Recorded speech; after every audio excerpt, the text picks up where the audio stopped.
Hello and welcome to Megawhat, where each week we give you the lowdown on the latest piece of kit from the world of technology and gadgets. This week we've come to focus on imaging to find out what's going on in the camera world in the UK.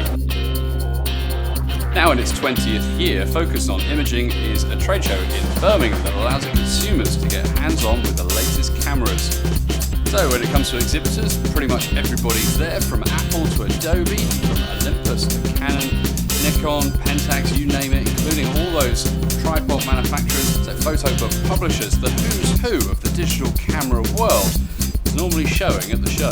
If it's not looking at the latest products, then the consumer also gets to snap a model to find out whether their camera technique is really up to scratch.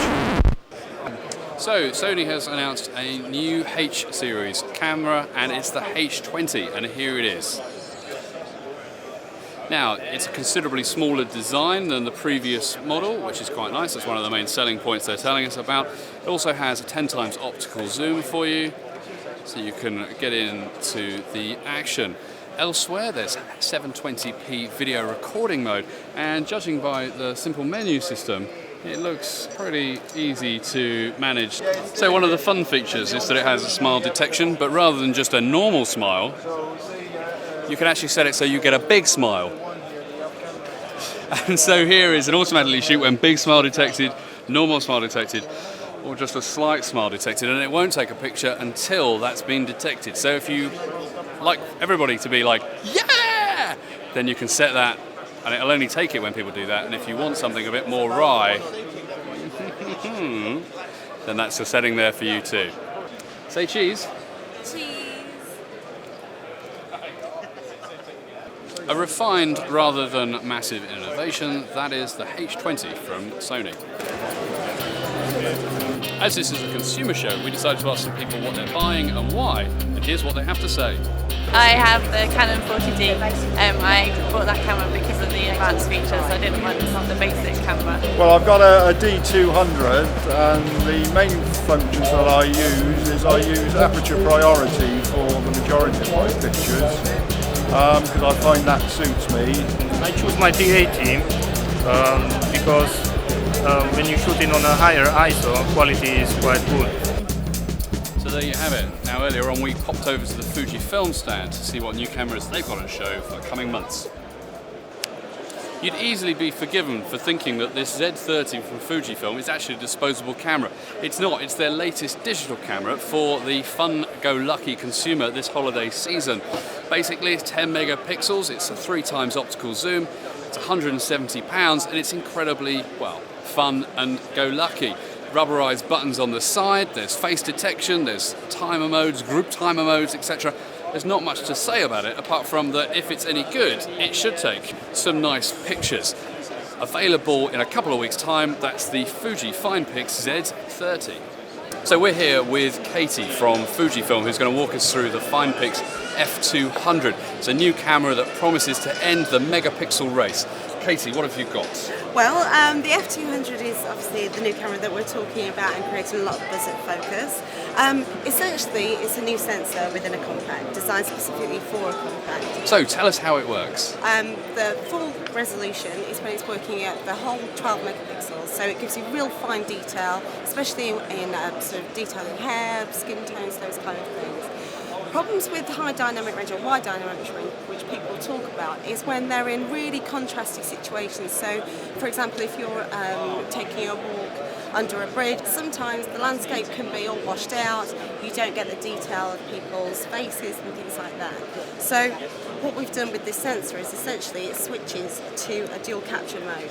It takes the 12 megapixels, splits them into 2 parts of 6 megapixels, takes an image of high contrasty and low contrasty, and essentially layers those together so you don't miss any of the detail in the shadow, and it still doesn't create any washed out effects in daylight.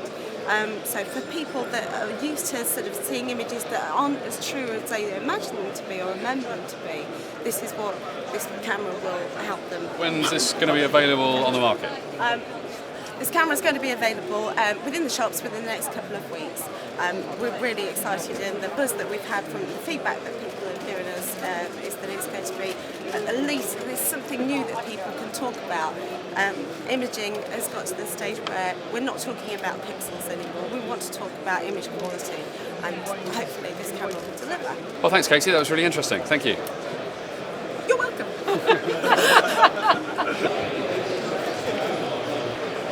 So if you're looking to head to the beach this summer, this might be the camera for you. It's called the Z33 and it's from Fuji Film. Why? Well, because it's 3 meters waterproof, up to 2 hours, so it would be perfect for snorkeling or just bumming around the pool if you can't make the beach. Rubber buttons, a big screen, 3 times optical zoom, 10 megapixel resolution. There's not much to the little camera, but at just under £200, it's certainly going to be a nice pocketable snapper for you to take on your trip this summer. We all know taking a good picture is important, but what features are people actually looking for? Let's find out. GPS functions, which would be quite useful. I do wildlife photography, so being able to go back to pinpoint locations where you're taking an image would be really useful. I like because I'm trying to do portraiture, so I always do try to do aperture priority than I do anything else, but just more a mix of everything, to be honest. I think for me main is ISO, because I like wildlife photography and shooting in low light, so most important for me is ISO. Interesting stuff. Next up, Verity checks out the new cameras from Canon. Hi, I'm Verity from Megawhat TV, and we're here at the launch of the Canon SX200. Now, it's a 12 megapixel snapper compact camera with a rather impressive 12 times optical zoom. Also, another nice little feature is the flash on the top there, and on the back, a lovely 3-inch screen for you to view your photos on. Now, obviously, also here are all your buttons to control. It's quite easy to use, and on the top, all the modes that you would expect. Features you can expect on this are image stabilization, so you're not going to get any blurry images, things like face detection, smile detection and blink detection. One of the nice additions is the HD video capture, which records at 720 30 frames per second. You've also got HDMI video output there, so you can watch all of your HD videos on your TV screen. We're expecting to see this on the shelves next month in March, and it's going to be retailing around £359, so make sure you get saving. So Olympus have launched a new DSLR, the E620, and here it is in full glory. Basically, it's a new ultra compact 4/3 DSLR, and to give you a reference of size, this is my Canon 40D. As you can see, okay, the lens doesn't help much, but it's considerably smaller. But what you get, it's not just the size that's impressive, there's image stabilization built into the camera itself, so you don't have to worry about image stabilization on lenses. Also has a number of dials, buttons, knobs to give you full manual control.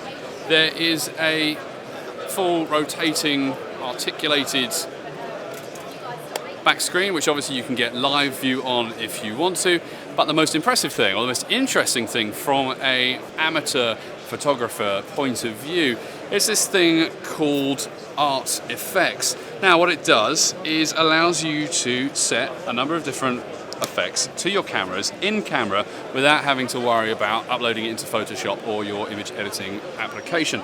So you get pop art, you get a soft focus effect, you get pale colour, you get light tones, there's a grainy film option, and there's a pinhole camera version. Now we're going to quickly select pinhole camera option to see the difference. And here we go, and as you can see there's some vignetting around there, which gives a really nice sort of feel.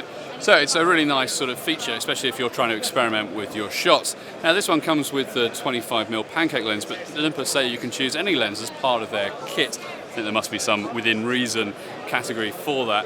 However, it's going to cost around €800 in Europe. Now, they haven't set a price for the UK, but our man on the inside at Olympus has told us that's going to be about £600 to £700 when it eventually lands in the UK later in the year. And that's the Olympus E620.